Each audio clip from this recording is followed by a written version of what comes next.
अल्हम्दुलिल्लाहिल हन्नानिल mannan अल्लज़ी खलक़ल इंसान व अल्लमहुल बयान वस्सलातु वस्सलामु अला रसूलिही सय्यिदिल इंसी वल जान व अला आलिही व अस्हाबिही ज़विल खैरि वल इहसान अम्मा बअद फ़अऊज़ु बिल्लाहि मिनश शैतानिर रजीम बिस्मिल्लाहिर रहमानिर रहीम वक़ुल जाअल हक़्क़ु व ज़हक़ल बातिल इन्नल बातिल कान ज़हूक़ा सदक़ल्लाहु मौलाना अज़ीम। बारगाह रिसालत मुआब सल्लल्लाहु अलैहि वसल्लम में दुरूद पाक का हदिया पेश करें। अल्लाहुम्मा सल्लि अला सय्यिदिना व मौलाना मुहम्मदिन मअदनिल जूदि वल करम व आलिहि व अस्हाबिहिल किराम व इब्निहिल करीम व बारिक व सल्लिम सलातन दाइमतन सरमदन अबदा। अज़ीज़ान गिरामी वक़ार, मैं ये चाहता हूँ जहाँ पर आकर हम रुके थे वहीं से हम फिर आगे बढ़ते हैं। हम रुके थे कहाँ आकर, कुछ देर की खामोशी है, उसके बाद हम आगे बढ़ते हैं। इसलिए कि मुझे कोई शेर अब याद कराने की ज़रूरत नहीं और ना ही किसी के सामने कुछ बोलने की ज़रूरत है। हालात तो ऐसे थे कि जो नॉन मुस्लिम थे वो भी हमें जेल में देखकर यही कहते थे कि आप ही ने कहा ये फलां बात। हमने कहा अल्लाह तबारक व तआला ने तुमको भी याद करा दिया। मेरे अजीजों, सतीजा कार रहा है अजल से ता इमरोज, शरारे अबू लहबी से चरागे मुस्तफ़वी। ये आजकल के मामलात नहीं, इब्तिदा से हक और बातिल के मारके होते रहे। लेकिन एक बात मैं आप सबको बताना चाहता हूं, मुजफ्फर को मुक़य्यद ना समझ ऐ सय्याद। सैयदना मुजफ्फर हुसैन कछोचवी रहमतुल्लाह तआला अलैह जेल गए थे, कैद में थे, तब उन्होंने ये शेर कहा था कि मुजफ्फर को मुक़य्यद ना समझ ऐ सय्याद, मेरी ये असीरी भी सुन्नत आबाई है, मेरे आबा व अजदाद की सुन्नत है जिस पर मैं अमल करके आ रहा हूँ। मेरे बुजुर्गों की ये सुन्नत थी। बहरहाल जिनको जिस रास्ते से मुझे गुजारना था, लोगों के दिलों में ये ठंडक थी शायद कि जुबान बंद करके चंद दिनों के लिए कैद कर दिया जाए, मगर मेरा अकीदा ये था कि अल्लाह तबारक व तआला जब तक चाहे कि कोई उसके लिए पाबंदी नहीं कर लगा सकता। व इन यमसस्कल्लाहु बिदुर्रिन फला काशिफा लहू इल्ला हु। रब तआला फरमाता अगर अल्लाह ताला तुम्हें कोई मुसीबत दे तो उसके अलावा कोई टाल नहीं सकता। व इन यमसस्कल्लाहु बिखैरिन फला राद्द लिफज़लिही, और अल्लाह किसी को भलाई दे दे तो फिर उसको रोक भी कोई नहीं सकता। मौला तबारक व तआला अगर किसी को कोई मकाम अता कर दे तो हजारों कीड़ों के फड़फड़ाने से वो मकाम खत्म भी नहीं हो सकता।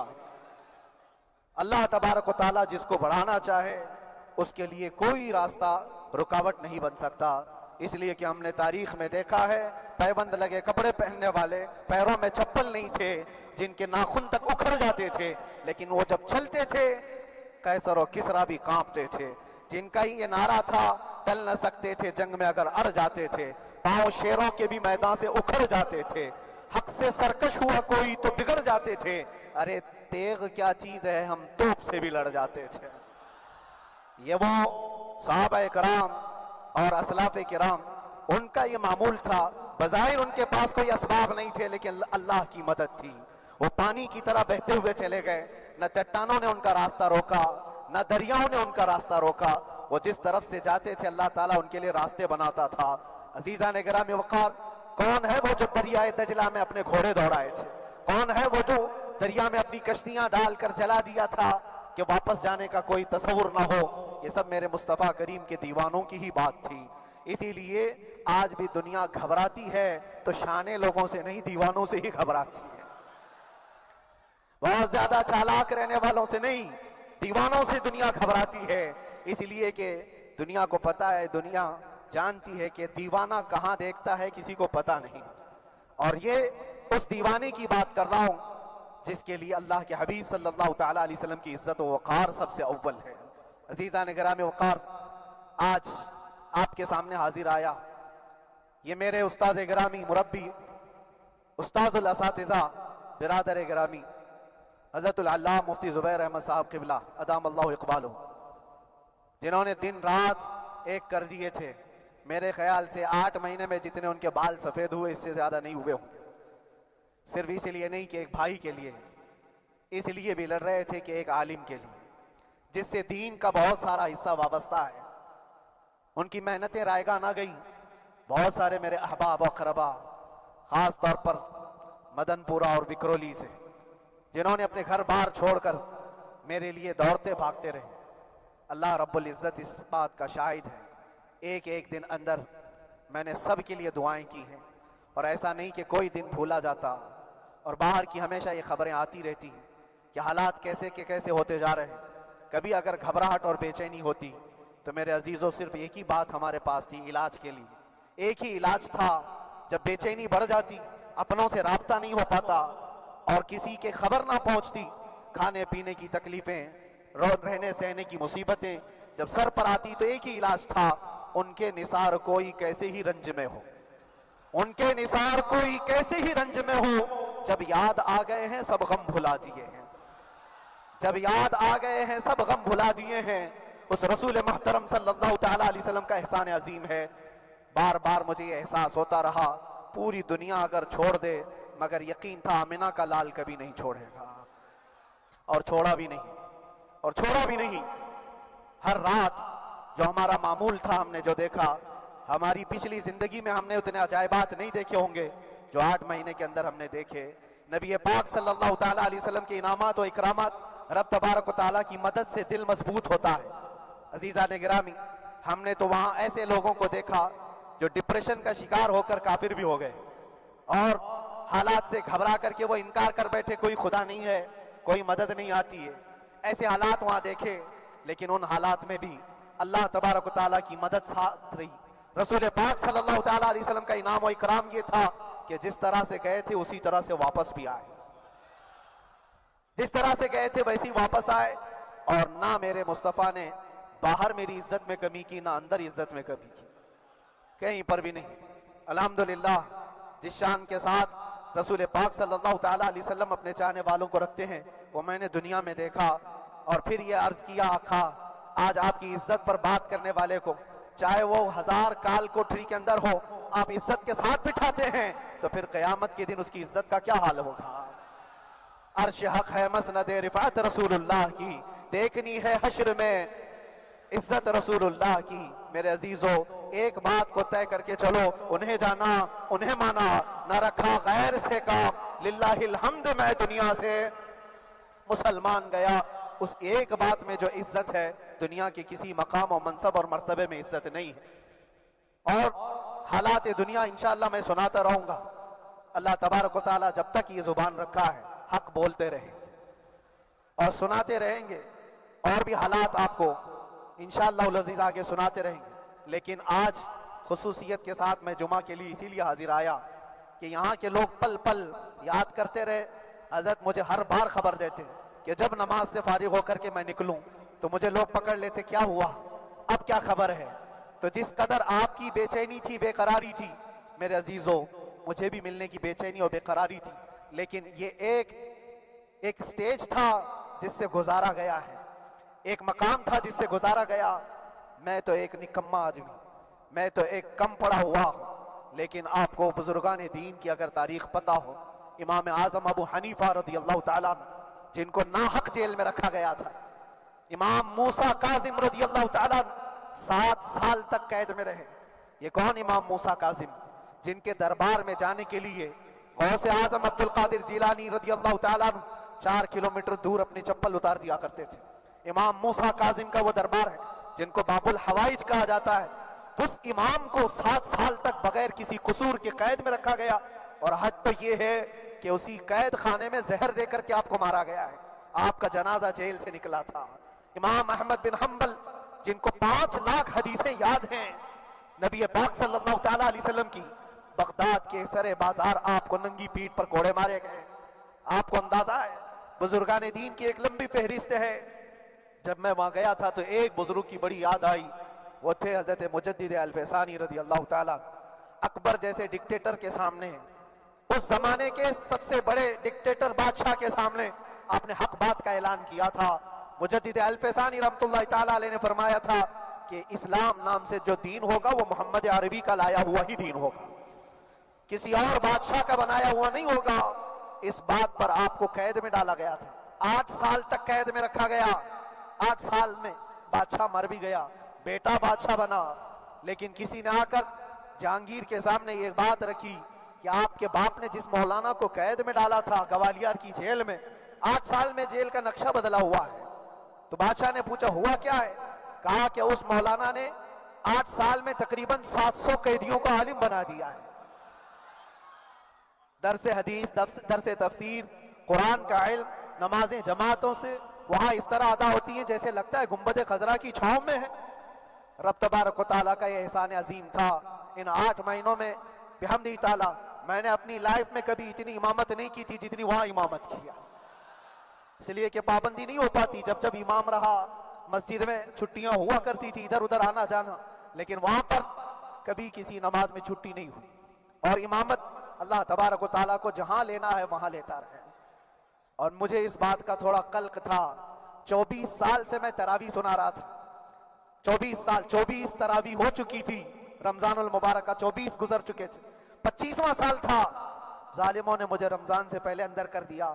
बार बार ये ख्वाहिश होती थी कि मेरी तरावी छूटने ना पाए। 25वीं तरावी है, 25वीं मेहराब है, लेकिन रब तबारक व तआला का एहसान, अंदर मौजूद सारे मुसलमानों ने मुतालबा किया कि हम यहाँ जमात से तरावी कायम करेंगे।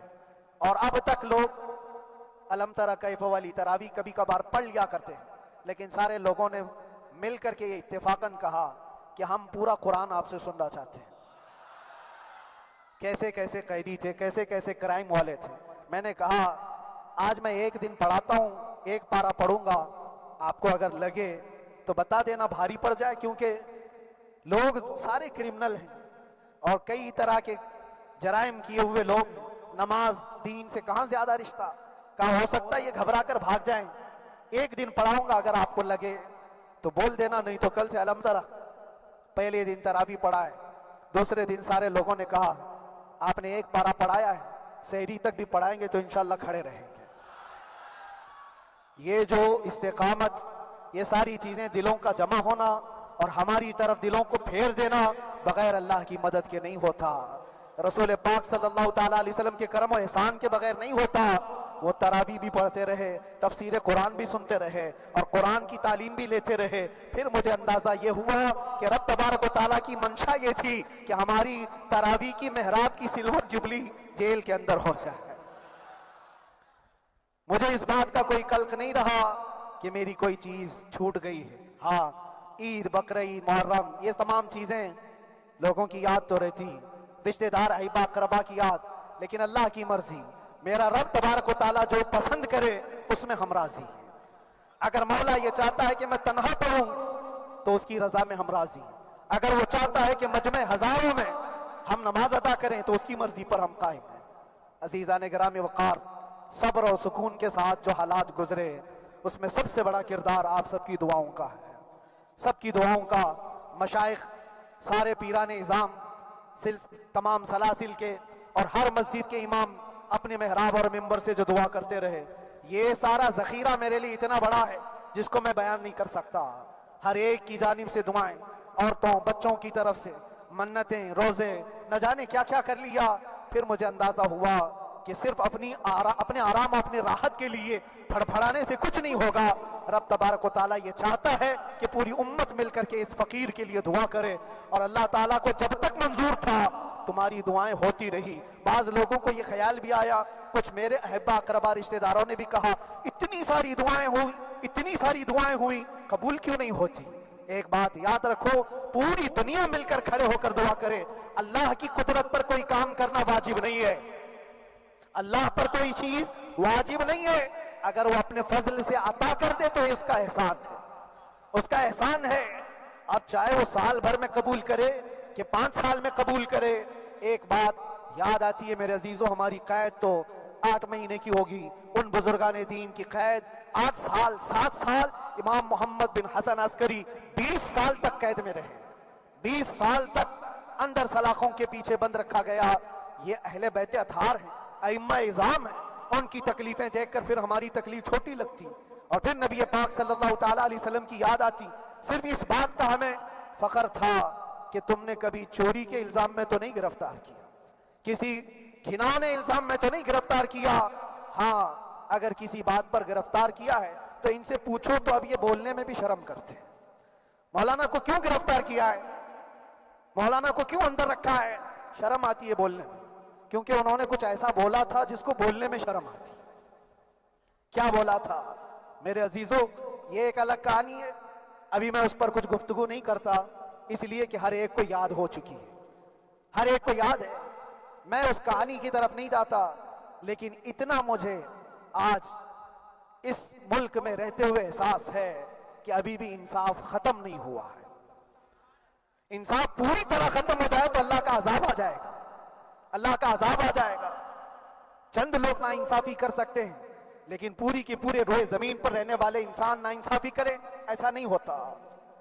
हमारे हक में सुप्रीम की तरफ से जो इंसाफ आया है, हमारे दिल में इस कदर जगह है आज और इस कदर एहसास है कि हमें यह अंदाजा आज भी होता है कि चाहे कुछ भी हो जाए, लेकिन इंसाफ पूरी तरह से मर नहीं सकता, इंसाफ पूरी तरह से मर नहीं सकता। यह हमारा मुल्क अजीज हिंदुस्तान किसी खास आदमी के ठेकेदारी में नहीं है, सभी का खून शामिल है यहाँ की मिट्टी में। किसी के बाप का हिंदुस्तान छोड़ी है, हमारा भी है, आपका भी है, सबका भी है। और मेरे अजीजों, पता नहीं, ये भी शायद राहत इंदौरी साहब का शेर है, और इससे पहले भी कुछ बोला था, वो भी उनका ही था, तो डेंजर ही हुआ करता है। अल्लाह तबारक व तआला आप सब पर फजल फरमाए, करम फरमाए। जो चीज खास तौर पर बोलनी है वो ये है, इन हालात से आज जो घबराए हुए हैं, ये वो लोग हैं जो ऐश परस्त हैं। मैं किसी को खास टारगेट करके नहीं कहना चाहता, लेकिन बहुत सारे वो लोग जो असर और रसूख रखते हैं, लेकिन वो आगे आना नहीं चाहते।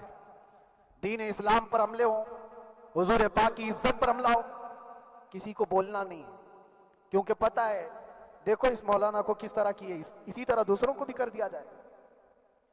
जो कंफर्ट जोन में बैठने के आदी हो गए, वो अपना एरिया छोड़कर हटना नहीं चाहते। अगर मैं कुछ कहूंगा हुजूर पाक सल्लल्लाहु ताला अलैहि वसल्लम की नामूस के लिए, तो मेरा ऐश खतरे में आ जाएगा। अक्सर की यही सोच है।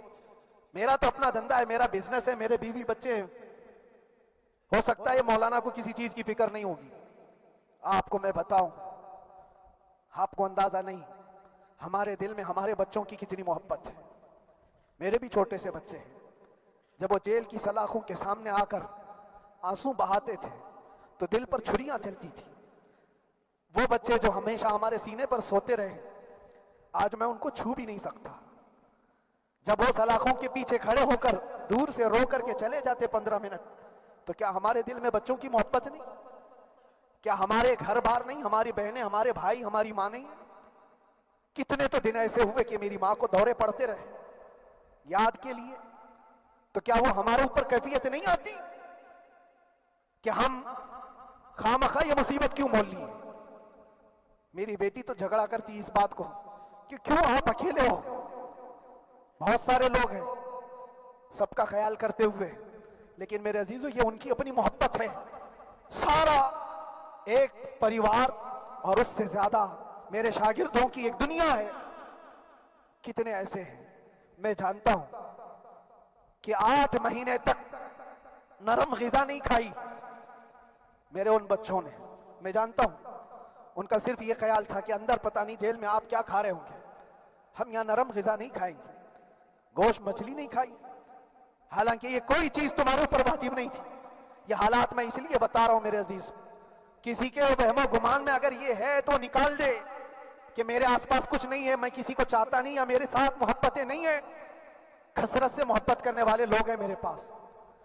मेरे इन भाइयों की और मेरे बहनों की, मेरे घर वालों की मोहब्बत तो ऐसी है कि उनके घरों के बच्चों के मामलात भी बगैर मुझसे पूछे नहीं होते। अगर 8 महीने अंदर रहा तो किसी का रिश्ता नहीं, तो बातचीत भी नहीं है। रिश्ता नहीं होगा जब तक ये ना आए, सारे काम डिपेंड रहते थे। मुझे भी इन तमाम चीजों का एहसास है, लेकिन ये सब चीजें एक तरफ, मेरे मुस्तफा की इज्जत अपनी तरफ।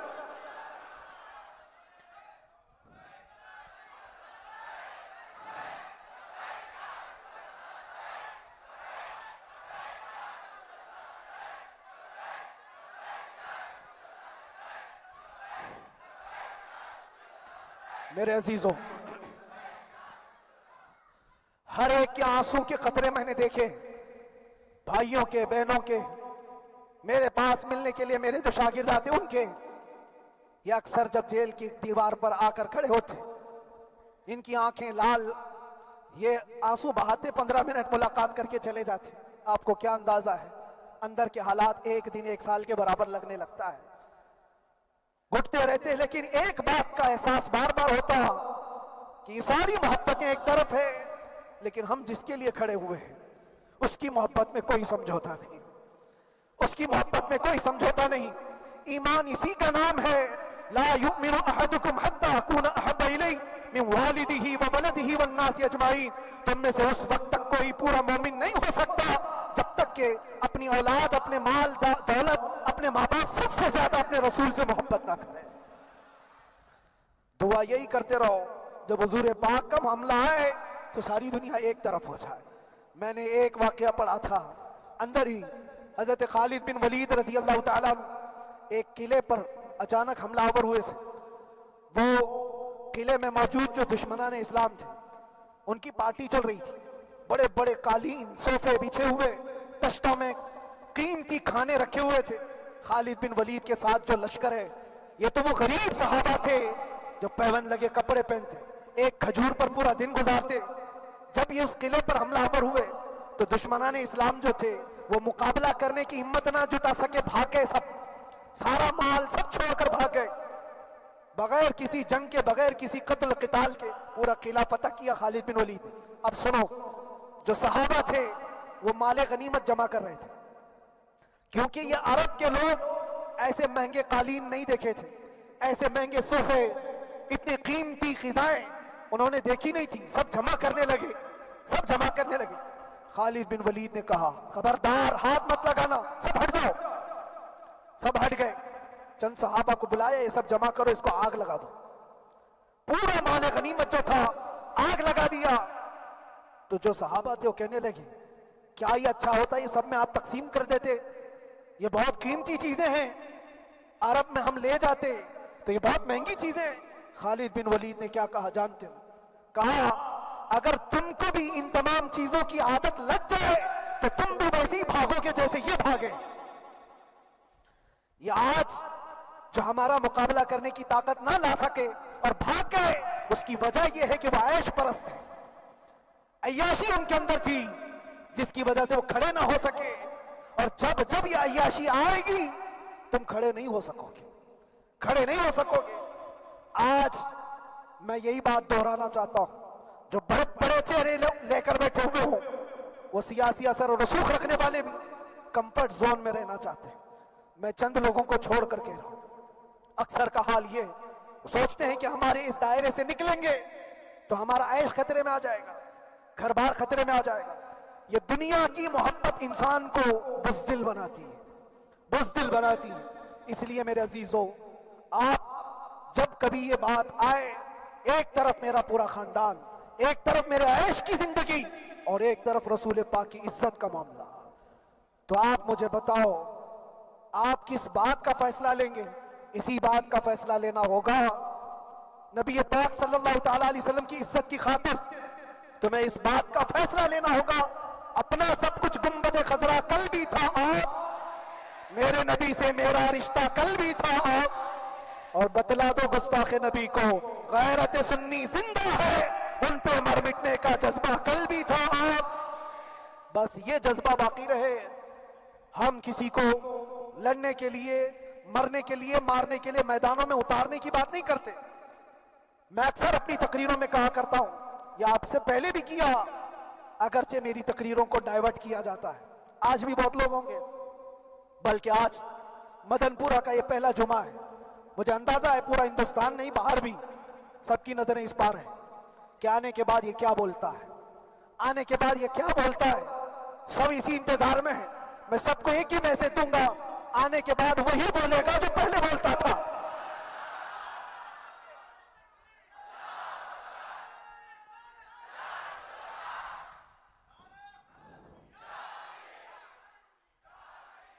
अगर कुछ गलत होता तो हमारे इस मुल्क अजीज हिंदुस्तान की सबसे आला अदालत ये नहीं कहती कि इनके स्पीच में कोई हेट मसला नहीं है। वो हमें अंदाजा है मेरे अजीजों। हाँ, जहां गलती होगी हम भरे ऐलान के साथ कहेंगे कि हमसे ये गलती हो गई, हमसे ये खता हो गई, जुबान फिसल गई। लेकिन जो चीज नहीं है तो अगर तुम जबरदस्ती उसको कहोगे तो ये हम नहीं मानते। हाँ, बस इतनी दुआ मेरे हक में करें कि जितनी भी जिंदगी बाकी है, जितनी जिंदगी बाकी है, अल्लाह तबारक व तआला हुजूर पाक की मोहब्बत और उनकी अजमत की हिफाजत के लिए जीते मरने की तौफीक अता फरमाए। हमारा काम सिर्फ इतना रह गया, जो मैसेज देना था वो हमने दे दिया। अब जो हालात आ रहे हैं मेरे अजीजों, आप सबके लिए भी मैं ये गुजारिश करूंगा, दीन की तरफ आ जाओ, सच्चाई की तरफ आ जाओ, वरना गाजर मूली की तरह कट जाओगे, खत्म हो जाओगे। दीन की तरफ आओ, सच्चाई की तरफ आओ। और इस्लाम ने कहीं पर भी तुम्हें किसी तरह के आतंक और दहशत की तालीम नहीं दी है। कहीं पर किसी टेररिस्ट की कोई भी ताल्लुकात की कहीं मुझे कोई बात बता दो। अगर कोई मुसलमान इस तरह की हरकतें कर जाता है जिसको ये लोग बदनाम करते हैं, तो हम समझते हैं उसका इस्लाम से ताल्लुक नहीं होगा। इस्लाम से ताल्लुक होता तो उसके अंदर सिद्दीक अकबर और फारूक आजम की अदाएं होती। आज आपको वो मुआशरा जिंदा करने की जरूरत है। मैं नौजवानों से कहूंगा, बहुत दिन गुजार लिए टिकटॉक पर मुजरे, और तुम्हारे इस इंटरनेट की दुनिया पर जिस तरह तुमने आवारगी कर ली है, अब वक्त कम बचा है। आ जाओ मेरे नबी पाक की गुंबद की छांव में। इज्जत वहीं पर है, उन्हीं के कदमों में इज्जत है, और यहां पर भी है और आखिरत में भी है, आखिरत में भी है। बस उस इज्जत के लिए आप सबसे मैं गुजारिश ये करूंगा, सच्चाई की तरफ वापस आ जाओ, सच्चाई की तरफ वापस आ जाओ। जो तुम्हारी नमाजें बाकी हैं उसको पूरी कर लो, इससे पहले कि दुनिया तुम पर नमाज पढ़ दे, इससे पहले कि तुम्हारे जनाजे की नमाज पढ़ी जाए, अपनी नमाजें कंप्लीट कर लो। और उलमाए ज़बील एहतराम का अदब एहतराम अपने अंदर रखो। सिर्फ इस बात के लिए आपको मैं एहसास दिलाना चाहता हूं कि मुझे जिस रास्ते से गुजारा गया, जितने दिन कैदोबंद की सोहबतें गुजारी गई, ये सिर्फ ये मैसेज देना था कि फिर इस मौलाना का ये हो सकता है तो छोटे छोटों की क्या कर देंगे। ऐसा अगरचे आ जाए मौका, तब भी घबराने की जरूरत थी। आपको पता है इस मुल्क के अजीज हिंदुस्तान की आजादी में 30,000 उलमा को फांसियों पर लटकाया गया। अंग्रेजों ने 30,000 उलमा को कश्मीर से लेकर दिल्ली तक हर दरख्त पर एक आलिम की लाश लटकती थी। इन्होंने कुर्बानियां दी हैं, कुर्बानियां बुजुर्गान दीन के उलमाए ज़बील एहतराम की हुई है। यह और बात है कि इस जनरेशन ने आज हमको देखा तो इनको बहुत बड़ा लगता है, इनको बहुत बड़ी बात नहीं थी।